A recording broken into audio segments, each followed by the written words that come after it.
वास्तव में क्या हुआ था बताओ सेतुपति। शिवालय भक्तों से भरा हुआ था महाराज। देवसेना भी वहां दर्शन के लिए आई।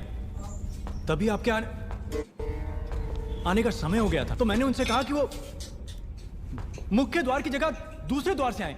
बाहु, ये क्या व्यवहार है? तुम पीड़ित को धमका रहे हो। আগতে মিনতি করলে হসা কথা বাহির ওলাই আহিব মহারাজ। আপনার রাজ্যৰ যিজন প্ৰজা অপৰাধ কৰিছে আপুনি তেখেতক বন্দী কৰা নাই। মোৰ পত্নীক কেনে আপুনি বন্দী কৰিছে? जानते भी हो क्या हुआ था? কি হৈছিল দেৱসেনা? शिवालय में सभी महिलाओं को एक तरफ बुलाया। अंदर भेजने के बहाने वो सब पर हाथ डाल रहा था। मेरे साथ भी वो यही करने वाला था, तो उसकी उंगलियां काट दी। মস্ত ভুল কৰিছে দেৱসেনা। মহিলাৰ গাত হাত দিয়া তোৰ উংলি কাটিব নালাগে। কাটিব লাগে ইয়াৰ গলা।